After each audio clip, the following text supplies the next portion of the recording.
Sup you beautiful people.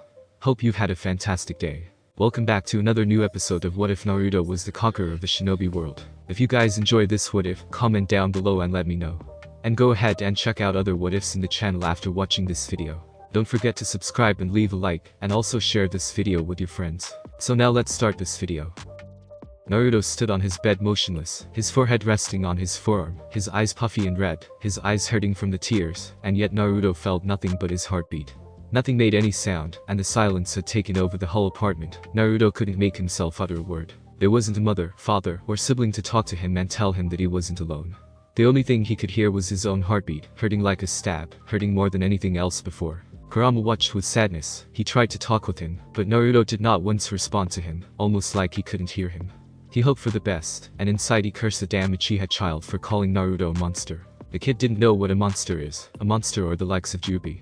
Kurama felt a shiver of fear on his body, just the thought of that monster. Naruto kept his eyes on the floor. He kept asking himself the same question in his mind. What is life? Why do we exist? Is there any point in all this? Naruto didn't know the answer to any of these questions. Tu-chan, Ka-chan, why am I here? What can't I just be with you? I don't want to feel so alone, Naruto murmured impassively, no tears rolling down his cheek. Naruto, you're not alone, Kurama spoke, trying to ease his pain. Naruto was grateful for his friend, but he wanted someone. He wanted to see that look again, the look only his father could give him. Naruto closed his eyes and felt everything change around him. Opening his eyes again, his eyes saw the trees that had grown in his mindscape. He had hoped that Kurama would like it more with trees, rather than just a sower. Kurama, Naruto said, thinking his friend had brought him, but from behind a tree in front of him, came out a man Naruto knew he had never seen before, but he recognized him, but he was sure he had never seen him before. The man had long dark hair, a long white kimono around his body, two fangs of hair in front of his ear, a blue paint just below his eyes, but his Mingekyo Sharingan was as clear as day. Indra, Naruto whispered. He didn't know how he knew he was Indra. The man stood in front of Naruto with a friendly smile on his face, and a war fan tightened behind his back. You're right, young Uchiha. My name is Indra Otsutsuki. Indra introduced himself. Naruto felt no malice coming from him and wondered how he was here. Why are you here? And how are you here? Naruto asked calmly, his body still a bit tense from the new person, something that Indra noticed. When you became my reincarnation, a bit of my chakra was sealed inside you, as did Ashura's chakra. This allows me and my brother to talk with you whenever you might need our advice, Indra explained. Naruto noticed there was no ill feeling coming from him whenever he mentioned Ashura. Naruto had assumed that Indra hated him for taking his place as heir. Now, I felt the feelings coming from you. The Uchiha brat insulted you. You asked yourself what the point of life was, Indra said, kneeling in front of Naruto and pulling out his left hand, showing his moon symbol to Naruto. Life has no point until you give it one. My advice to you, Naruto, is to find your point in life, what you truly want. Is it revenge, is it nothing, or is peace, Indra said. Naruto didn't want any revenge. Despite the village hating him, he didn't want harm caused to any of them. I want peace, Naruto replied. At this, Indra nodded his head in acceptance. We will talk again, young Uchiha, Indra said, and his figure disappeared. Suddenly Naruto was back in the apartment again, slowly standing up. He wondered if peace would bring him happiness. What even is happiness? Naruto took a deep breath and left the apartment. Soon Naruto reached the training yard and noticed both Itachi and Shisui talking to each other, and a small smile appeared on the blonde's face. He jumped and landed near them. Shisui noticed him and immediately smiled. "Oh, Naruto, you're back," Shisui said, clearly surprised. From what Itachi told him, he had suspected that his student would spend the whole day sulking in his apartment. Itachi turned his head with an uncertain look on his face. "Naruto-kun, is good to see you again," he said, walking closer. "Can we train Itachi-san?" "I want to continue what we left yesterday," Naruto said almost in a hurry. The last thing he wanted was to remember what happened yesterday. Both Shisui and Itachi gave each other a glance in understanding, and decided to talk with him later. Shisui groaned and dragged a hand down his face. He stared at the two others from between his fingers. Then he remembered his original goal. "Hey, you two," he yelled, popping back to his cheery attitude. Yes, Shisui-san. Itachi, enough already." Naruto just stopped with the "san," not "you two." Shisui moaned, then he bounced up into a fighting stance. "We should have a three-way spar." Naruto's eyes narrowed, honing in on Itachi and Shisui, sending shivers down their backs. It was like his eyes had suddenly turned into chips of ice. They could tell that Naruto was ready for anything. "Any rules, Shisui?" Naruto asked innocently. "Ah yeah. No maiming and first to surrender loses, I guess." The three boys took up fighting stances, 2 textbook Uchiha interceptor stances, and 1 academy stance. All three to a leaf that was gently floating downward. As soon as the leaf touched the ground, they all disappeared in a burst of speed. Naruto sat on the branch of a large tree, eyes darting in every direction for a possible attack. A brace of shuriken came flying towards Naruto, sending him jumping away to the right into Shisui, who twisted and kicked out at him. Naruto blocked the kick and was sent flying to the ground. He hit the ground with a roll as Shisui chased after him. Naruto threw 3 kunai directly at Shisui as he lunged towards Naruto. Shisui pulled out his own kunai and deflected the 3 kunai into Itachi, who had been silently sneaking up to Shisui. Itachi dodged the kunai, throwing his shuriken towards Naruto and leaping up to engage Shisui in a furious taijutsu bout. Naruto was a bit peeved, having been written off so quickly. He flashed through hand signs, Futen. Great breakthrough. Naruto sent a great burst of wind towards the fighting duo. The 2 boys turned toward the wind bullets simultaneously and leapt apart, narrowly dodging the bullet which drilled into the ground, sending great chunks of dirt everywhere. Itachi retaliated, his hand sealed speed so fast that Naruto could barely make them out. Kaiten. Great fireball. A giant fireball flew at Naruto, who Kawurimi out of the way, leaving a scorched log behind him. Hey. Don't leave me out of this, yelled Shisui, who flipped through signs until a Kaiten. Phoenix Flower Jutsu flew at both Itachi and Naruto. Naruto used another great breakthrough to block the fire, but hidden inside the flames were shuriken that he had to Kawurimi for. Itachi had simply avoided the fire and shuriken combo and rushed at Naruto as he dodged Shisui's attacks. Naruto threw 4 kunai at Itachi, using his newly learned technique to bounce a kunai into Itachi's blind spot. Itachi ducked his head, letting the kunai sail by harmlessly, and threw a flurry of blows at Naruto. Dodging around the impacts, Naruto thought, this kid's good too. As expected of someone who trains with Shisui. He flipped backwards for space, throwing out more shuriken to discourage Itachi from approaching. Shisui used this opportunity to throw wire-wrapped shuriken at Itachi. Itachi leapt to the left, eyes widening as Shisui pulled the wires, curving the shuriken trajectory towards Itachi. Smirking, Itachi ran through the hand seals for Kawurimi at lightning-fast speed, swapping places with the wide-eyed Naruto. Oi. I'll get you for this, you know. Naruto screamed as he wildly ducked the shuriken and wires by bending over backwards. He flipped up and created 2 shadow clones. One ran off to fight Shisui, and the other ran towards Itachi. Shisui baited his clone into a wire trap and swiftly dispelled it, only encountering a new clone that surprised him by kicking him towards a tree. Shisui rebounded off the tree and shunsen straight at the clone, throwing a brace of shuriken at the clone as he went. Shuriken and Shisui crashing into the clone, simultaneously caused the clone to pop in a cloud of smoke, blocking Shisui's vision for a precious second. Itachi meanwhile engaged his Naruto clone in a bout of taijutsu, assessing his skills with Sharingan rapidly spinning in his eyes. Blocking a high kick from Naruto, he swept his left foot out to catch Naruto's pivoting foot, but Naruto leapt into the air to aim another kick at Itachi. This caused Itachi to block with his arm, taking the heavy impact with a grunt. Naruto watched as Itachi dispatched his clone from where he was sitting on top of a tied-up Shisui. He hopped off the struggling Chunin and dashed towards Itachi. Itachi then performed a brutal takedown on Naruto, flipping over him, grabbing his shoulder, and throwing Naruto to the ground. The results of the spar revealed a few exciting things. First of all, Shisui and Naruto were faster than Itachi, but Itachi had better taijutsu than them. Between Shisui and Naruto, Naruto was the faster one, but Shisui was much more adept at Shunshin. They were all equally matched in ninjutsu, but none of the fighters had revealed their full repertoires. Itachi stared at Naruto in contemplation for a while after the spar. Opening and closing his mouth a few times, he finally managed to ask the question that had been on his mind. Naruto-san, I don't mean to be rude, but why haven't you become a genin yet? You are obviously skilled enough to pass the exams, despite being only 5 years old. Naruto tilted his head and considered the question. Why hadn't he decided to graduate just yet? He stood in silence for a worryingly long time before he answered Itachi. Itachi-san, perhaps it is because I have the luxury of not needing to graduate early. I want to enjoy my childhood despite having filled it with continuous training. Itachi nodded. He understood this very well, and he had been forced to graduate early from the pressures of his father and the demands of the clan elders. If clan duties had not demanded it of him, he might not have chosen to graduate either. Well, it's late enough, I guess. That was a good spar. You really caught me off guard with that clone there, Sunshine. Shisui said. I'll walk you home, Naruto. Itachi, you go on ahead of me, I'll catch up. Of course, it was very nice sparring with you today, Naruto-san. I hope we continue to have good relations in the future, said Itachi, dusting himself off. Yeah, for sure. And so the 3 boys set off on their ways. Shisui spent the majority of his walk with Naruto in content silence. He would often ward off some of the more malicious glares that the villagers sent towards Naruto with his Sharingan-enhanced stare. Thank you, Shisui, for being such a good friend, Naruto said earnestly. He was honestly thankful that Shisui had taken the time out of his day to search for him and effectively pull him out of his depression, and now he was worried for Naruto's well-being in the village. Oh, Sunlight doesn't say that I'll get embarrassed, said Shisui, rubbing the back of his head awkwardly. I really mean it, you know. I'm really grateful to have met you. I just want you to know that. Naruto smiled sunnily at Shisui. He squinted his eyes at the brightness radiating off of Naruto. Shisui pulled Naruto into a gentle hug. Thanks, I guess. I'm glad that I know you as well, Sunlight. Naruto simply hugged Shisui back and nodded into his chest. Good night, Shisui. See you tomorrow. Yeah. Night, Sunlight. Naruto just palmed his face at the name and sighed as Shisui gave a cheeky smile and wave, and then disappeared in his signature shunshin. After 4 months, Naruto had decided to spend his day in the apartment today, and it had been 6 years since Kyuubi was defeated. Therefore, the whole village was celebrating. Naruto knew today was his birthday, but he didn't really expect gifts from anyone. He had decided to stay home because of the festival. People weren't really violent to him, but Naruto could tell their hatred towards him would double on his birthday. Therefore, he always stayed inside to avoid any problems. As he was preparing to sleep again to pass the time, the door ringed. He felt no malice, but wondered who could be there. Getting up, he walked over to the door, opening it. His eyes widened to see the mother of Itachi in the front door. Mikoto-sama. What are you doing here?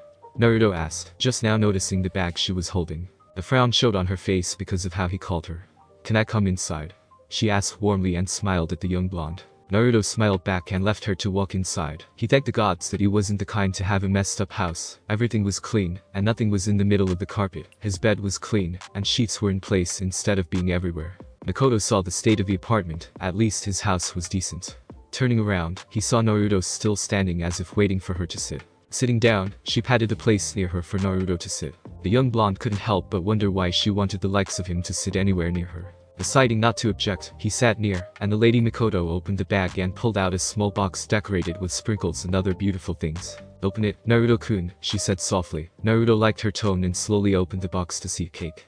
On top of the cake were the words, "Happy birthday Naruto," with 6 candles near. The cake was made of chocolate and strawberries. Naruto felt tears in his eyes again, but this time there was no sadness. Do you like it? Mikoto asked, hoping he liked it. She saw his eyes filling with tears, and for a moment, she thought he didn't want her gift, but then he lunged at her, hugging her. Thank you, thank you, thank you, Naruto said over and over again and just couldn't stop. He felt her hands caressing his hair. She hugged him back and felt bad for him, and she still hated the old Hokage for not letting her adopt Naruto. He deserved a family like everyone else. After pulling away, Naruto with tears around his face. Thank you for the gift, Mikoto-san, Naruto said, still smiling brightly. She giggled and whipped his tears with her hand. You can call me Mikoto-chan whenever you want, she said, smiling warmly at him. Naruto happily nodded his head. Mikoto then pulled out a few shirts and a jacket from her bag, and Naruto noticed that each one of them looked his size. I hope you like them. I didn't know your favorite color, so I chose many, she said. Naruto smiled again, and he wondered if this is what it's like to have a mother. Did they give you gifts like this for your birthday? Thank you, they're very beautiful, Mikoto-chan, Naruto replied immediately. Mikoto smiled, happy that Naruto liked them. Mikoto stayed with Naruto for an hour. Naruto learned that Itachi and Shisui were away on a mission, much to Naruto's surprise, since this day was usually free, and not a day for missions, decided to not think much about it. Naruto-kun. I know we didn't start the best way, but if you ever want, you can come and spend the night with my family, Mikoto suggested, hoping that could work, and he wouldn't need to sleep alone in an empty apartment. Naruto swallowed his tears and nodded his head, his face shining like a star from happiness. See you later, Naruto-kun, Mikoto said, giving a kiss to his forehead. Naruto touched the place on his forehead and followed her outside. Mikoto walked away, giving him another hug. Naruto kept waving at her until she was out of his sight. Night. Naruto had just finished cooking when he felt people gathering in large numbers around his home. Dismissing it as part of the new Kyuubi festival, he started to eat. Until someone started to bang violently on his door. Naruto jumped to his feet and ran to his window. His senses were going haywire, detecting a large group of people standing in front of his door. Whoever was pounding so hard on his door had absolutely no positive intent towards Naruto at all. In fact, it was all negative, so negative that Naruto was reminded of a stormy night with a young crying girl and a pillow. He ran to the window and looked out, and then he quickly hopped out and ran off, shouts following him as he went. There he is. He went out the window. Catch him. Make him pay. Demon brat, get back here. Naruto shot a quick glance behind him. What he saw made him pick up the pace and run faster. A mob. A mob had shown up at his apartment to hunt the fox brat. Naruto was honestly shocked at the amount of hate and people that had gathered. He had done his best to live unobtrusively in the village of Konoha, and people rarely saw him on the streets since he shopped under a henge. He never played with children as he was too busy training, and he never wandered the streets looking for food, since he kept himself in good condition by budgeting. He didn't understand the sheer amount of hate that was pouring off of the mob pursuing him. Naruto ducked and weaved around various stalls, barely taking in his surroundings' bright colors and cheer as he ran for his life. He ran towards an alleyway hoping to throw the pursuers off his trail. It was not to be, unfortunately. There appeared to be some Chunin in the drunken crowd who could accurately track him through the throngs of people that Naruto had run through. Naruto giggled hysterically under his breath as he ran, tears building at the corners of his eyes.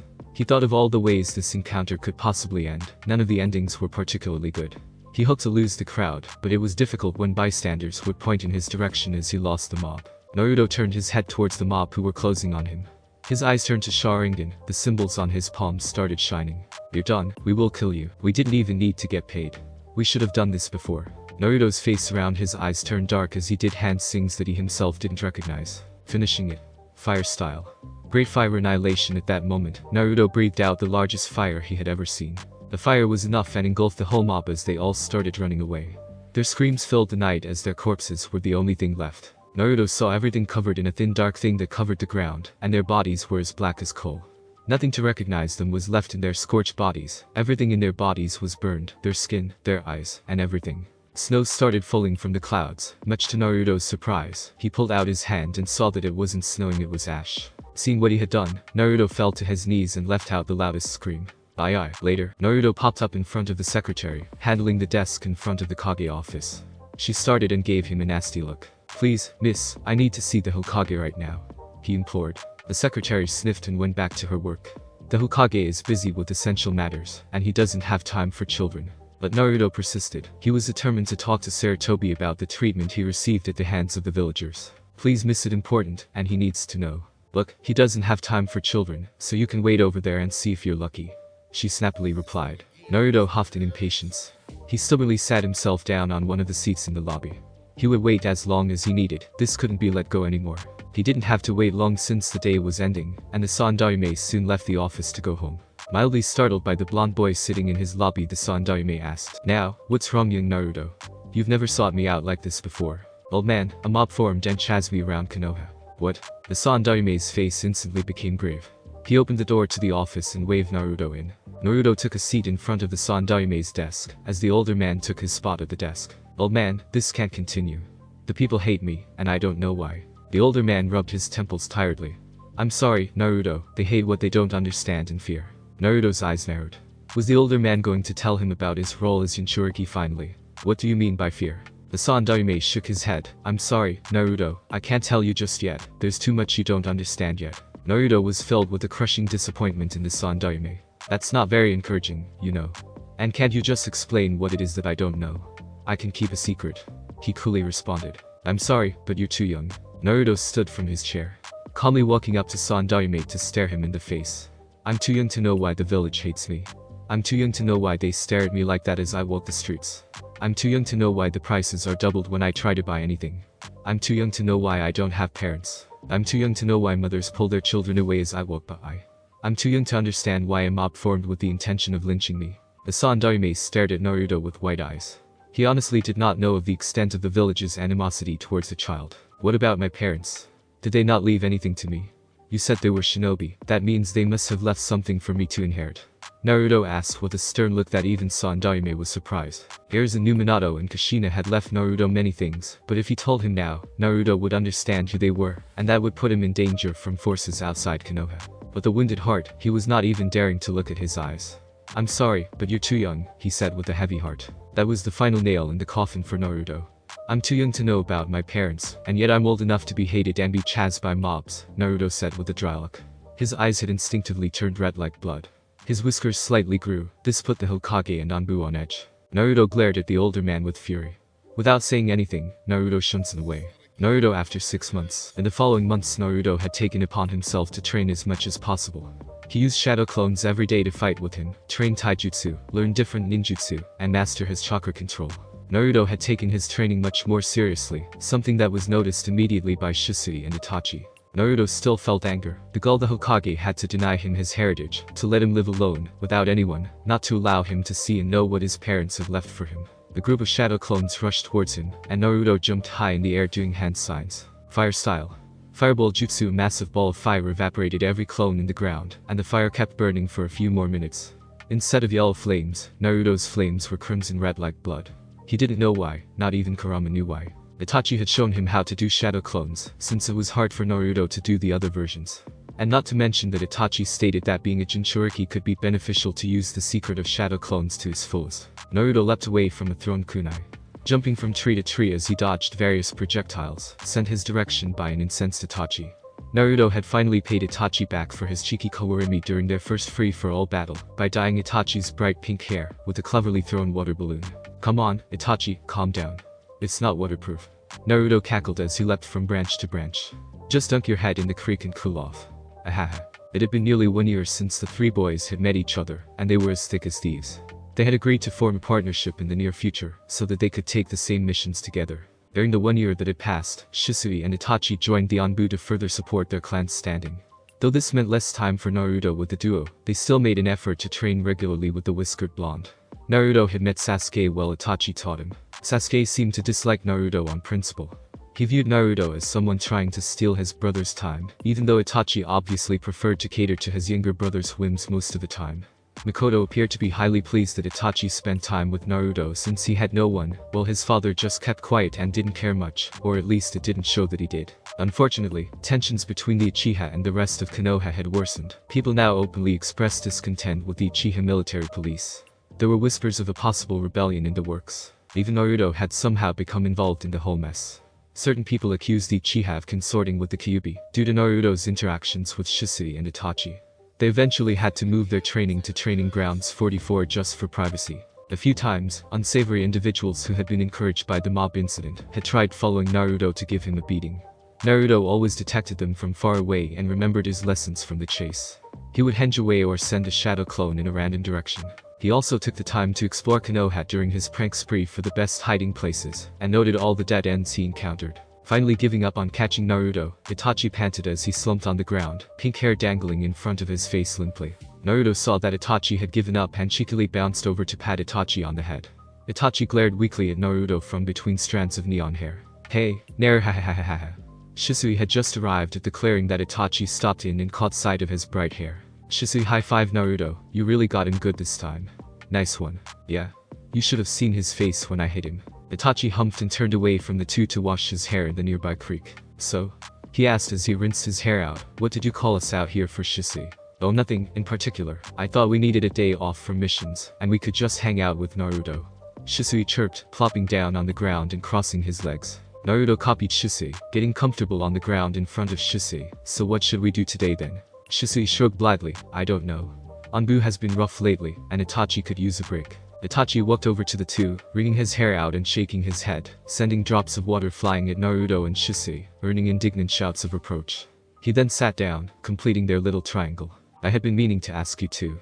What do you think the meaning of a shinobi is? Naruto and Shisui both blinked at Itachi, not expecting the philosophical question at this time of day. Typically Itachi waited until later in the evening to start asking thought-provoking questions. Well, Naruto started. I think a shinobi is someone who endures the pains of the world for the sake of others. A shinobi is also someone who does the right thing when others might be less inclined to do. Indeed, said Shisui, a shinobi is someone who acts in darkness to protect his village. Itachi nodded his head, deep in thought. Naruto examined Shisui and Itachi closely. Recently, it felt as if they were distancing themselves from him. He chalked it up to the pressures of Anbu, but Itachi was acting strange. Itachi, what's on your mind? Nothing you need to worry about, Naruto. Shisui looked at Itachi knowingly. He, too, was worried about his friend. Itachi was the clan heir and thus knew more details about the coup than Shisui, who was an Uchiha orphan, did. Itachi was lost in thought. Unaware of his companion's thoughts, Naruto simply scrutinized them closely. He could feel that they both were troubled and conflicted, Itachi more so than Shisui. He didn't know what could upset them, so perhaps it was an Anbu mission gone wrong. Itachi, do you know any clone jutsu I could work with? Naruto asked them, hoping to break from their silence. Itachi turned to Naruto and looked at him as if he didn't understand him. What did you say? I said if you can help me with any clone jutsu. I tried normal ones, but they just don't work with me, Naruto stated, hoping he could do something. Naruto, why are you training so much? It has been 3 months since you have started training harsher, Shisui asked, concerned that Naruto was training more than he should. At this question, Naruto stood up from where they were sitting and took a few steps away, his head facing his direction. For a moment, both Itachi and Shisui thought that he would walk away, but instead, he turned his head towards them. Naruto then went on and explained everything that happened on the night of his birthday. He left out that he used a much stronger fire jutsu instead of fireball, but everything else was how it happened. Both Shisui and Itachi were shocked to hear that. Itachi felt disappointed with his Kage. He had assumed someone like him would try to help Naruto, but instead, he was denying him something that he didn't have the right to refuse. Shisui immediately stood up and put his hand on his shoulder and making him look up at him. Do you want to talk about it? Shisui asked with a move of his eyes, indicating if he wanted to talk about the people he killed with the fire jutsu. Naruto shook his head. No, I didn't have any other choice. Naruto stopped talking and just kept staring at the ground below his feet. After that day, Naruto started learning using his shadow clones. Itachi showed him how to do shadow clones, and told him about the secret of shadow clones. It had taken less than an hour for Naruto to learn the jutsu. Both Shisui and Itachi were stunned by what he accomplished, something that a normal jonin would take days or even months of training. Right now, Naruto was resting after training for 6 hours straight. His clones were in his apartment reading useful things he needed to know. Naruto knew the academy would start after 3 months. He didn't care much about the academy of the village. He didn't care much about the village overall. The only attachment he could think of he had with the village was his attachment with Shisui, Itachi and his family, except Sasuke. Naruto had visited the house of Itachi once more since his birthday. Naruto walked inside the house behind Itachi, and he saw Sasuke standing in front of a lake doing hand signs. Ka-chan, I am home, Itachi announced. Mikoto walked from the kitchen. Itachi-kun is good. Oh, Naruto-kun is good to have you here. Mikoto spoke warmly and kissed Naruto's cheek, much to his annoyance. But he secretly smiled, liking the feeling of mother love. Itachi smiled and turned his attention towards his mother. Where's Tusan? He asked with a hint of hesitation in his tone, something that Naruto noticed immediately. He's working, she simply said with a slightly forced smile. Naruto could feel the air around him, and that made him uncomfortable. Mikoto-san, I see you're preparing dinner. Can I help? Naruto asked, hoping to lighten up the mood. Of course, Naruto-chan, she agreed, and Naruto followed her to the kitchen. Naruto soon started preparing the dinner with her, mixing different things, and hoping that he was doing an excellent job at it. Itachi had walked upstairs for something, and Naruto felt a glare behind him. He glanced behind him to see Sasuke standing in the middle of the living room. His eyes narrowed at him. Naruto just ignored the emo and kept making the dinner. Soon who Naruto assumed was Itachi's Tusan came. The man stood taller than Itachi, with dark hair and the eyes of a shinobi, something that Naruto had seen only in a few people. I am home, his voice echoed throughout the house. Mikoto stopped whatever she was doing and went to him in the living room. Naruto didn't hear what they said since she had closed the kitchen door but didn't feel any malice, so that was a good sign. Soon the dinner was prepared, and Naruto walked inside the living room to see a low-level table in the middle of the room. Mikoto was bringing plates to the table, helped by Itachi, while they told Naruto to relax, since he had already done enough. The young blonde saw Sasuke whispering something to his father, but Naruto didn't try to lean closer and hear whatever they were talking about. Sitting at the table caused Sasuke to glare at him, while the man looked surprised to see Naruto. You must be Naruto that Itachi keeps talking about. My name is Fugaku. Uchiha Fugaku introduced himself and pulled out his hand towards Naruto. The young blonde smiled and shook his hand. My name is Naruto Uzumaki. Soon Itachi and Mikoto sat at the table. Not much was talked about. Fugaku asked Naruto a few questions about his training, how he liked this part of the village. Naruto answered that he wanted it more than his house, and that his movement was going well. Nai-san, can you train me tomorrow? Sasuke asked, looking at Itachi. Of course, tomorrow is free, and Naruto can come as well, Itachi replied. The mention of the blonde caused Sasuke to pout, but he decided not to say anything. This dinner is very delicious, Mikoto-chan, Fugaku praised his wife, smiling. This caused Mikoto to giggle and point the finger at Naruto, making him blush. Naruto prepared it, she replied, much to Fugaku's shock. Well, Naruto, it seems you have a knack for preparing food, he said with a kind tone. After dinner, Sasuke had walked to the lake again. After helping Mikoto-san with the plates, Naruto walked up to Sasuke, hoping they could be friends perhaps. He saw him making hand signs and recognized them as hand signs for fireball jutsu. The blonde walked close to him and stood just 3 feet away. After another failed attempt to do the fireball jutsu, Sasuke started getting irritated. You're not focusing enough on your breath, he heard behind him and turned to see the blonde. This caused him to clench his teeth in anger. What could you know? Sasuke asked with a mocking tone. Naruto didn't care, but just took 3 steps forward and started doing the hand signs. He breathed a huge amount of air as he finished the last hand sign, and with that, he breathed out an enormous fireball that Sasuke had seen before. See, you need to breathe a huge amount of air before you finish the hand signs. Just doing them won't. Nobody asked you, parentless. Sasuke screamed at him and ran inside his house. Naruto felt the air stuck in his throat again. His throat felt dry, and his chest started hurting. His breath quickened as his chest tightened. No, Naruto breathed out as he felt no place to run. He fell on his knees trying to breathe, but he just couldn't. His vision dizzy as the darkness surrounded him. The last thing he felt was a pair of hands around his legs and back carrying him, and a voice. Naruto-kun. Naruto had woken up in the hospital. The doctors were glaring at him as much as possible, some of them probably wishing he had never woken up. Makoto-chan had been on his bed when he woke up and had hugged him almost to death, and yelled at him never to do something like that again. It seems that he had a panic attack. The same day he woke up, he left the hospital. Makoto had asked him if he remembered anything. Still, Naruto just said he didn't remember what happened, but surprisingly, Itachi didn't ask what had happened. Makoto-chan, of course, told him to visit again, but Naruto just said that he would but didn't. Right now, he was still resting from training when he felt Itachi walking close, and he turned his head just in time to see him jump from a branch. Naruto-kun, what is it? Itachi asked since Naruto had asked him if he could meet him. It was 7 p.m., and the sun had already set behind the horizon. I need to tell you something, Itachi. Promise to not tell anyone, except maybe Shisui, Naruto said with a serious tone. Itachi immediately nodded his head without hesitation. I promise. Naruto said nothing but walked close to him and closed his eyes much to his confusion, but opened them, revealing his fully matured Sharingan. This caused Itachi to stiffen, and his eyes widened, but his eyes immediately turned to Sharingan. How do you have the Sharingan? Itachi asked with a much more serious tone, and he hoped this wasn't someone acting like Naruto, despite him not detecting anything amiss. Naruto went on and told him about his Sharingan, how his father was Minato Namikaze, and that he had been half Uchiha. Naruto, of course, left out the part that he was the reincarnation of Ashura and Indra, but just told him that he had met his father in his mindscape, thanks to the seal. He also told him that he and Kyuubi were friends, and that his real name was Kurama. Itachi wasn't sure about trusting Kyuubi, but he believed Naruto, but he immediately noticed that he was hiding something, but decided that Naruto would tell him when he felt comfortable.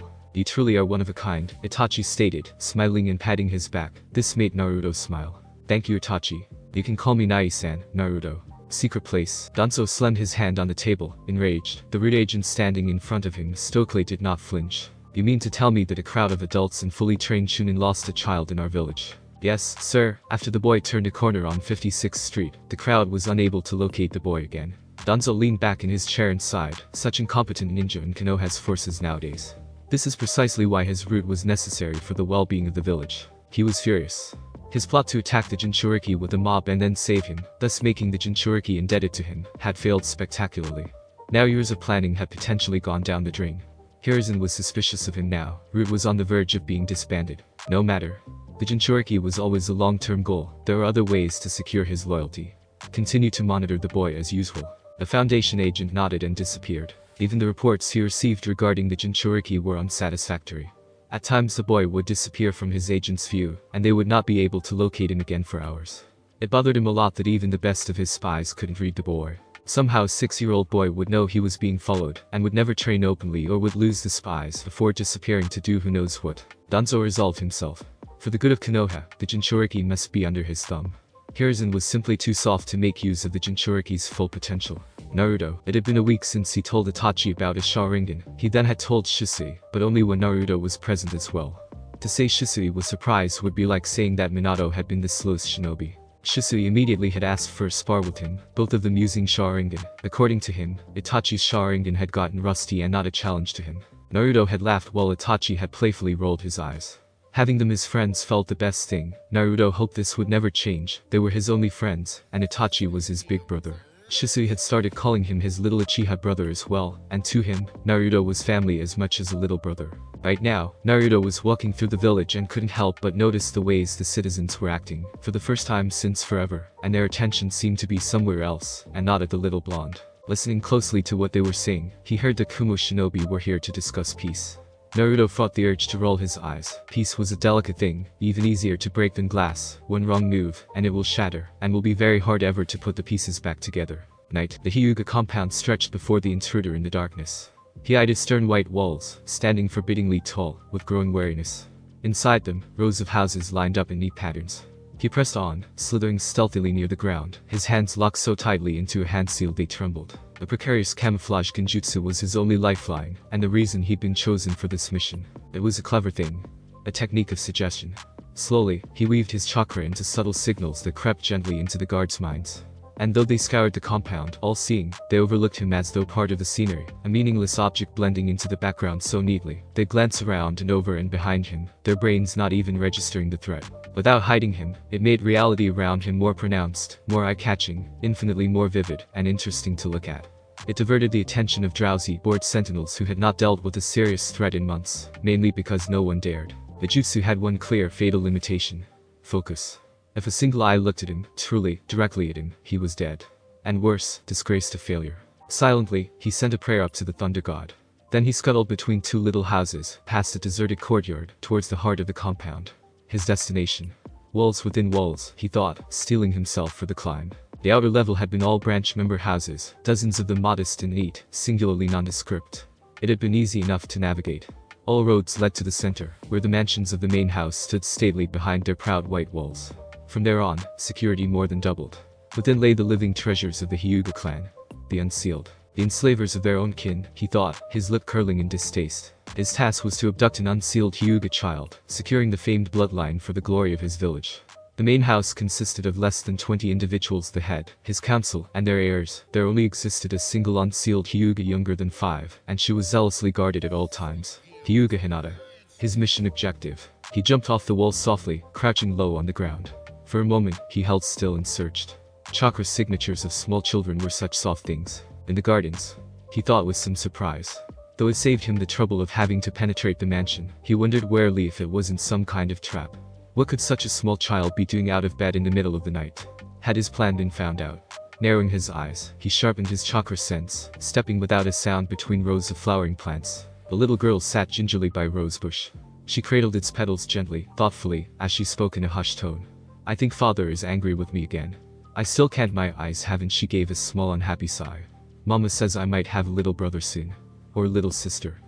His hand closed around her mouth, smothering a scream. Slowly, carefully, he spun an illusion that fell over her mind like a blanket. The child swayed, sagging limply into his arms. Heaving her small weight over his shoulder, the shinobi fled into the night. As he passed the door, he now stood outside of Hyuga compound, but a child with cold purple eyes stood in front of him. He felt his whole body freeze, and he couldn't move as his body started shaking like a leaf. He saw the child who had blonde hair raise his right hand. Banshinten, and the last thing he felt was his body being pulled. Thanks for listening. I do hope you enjoyed. If you want the next part of this video, like, subscribe and comment down below, and turn on the bell notification. And also check out other videos that I have created and enjoy. See you in the next video. Peace.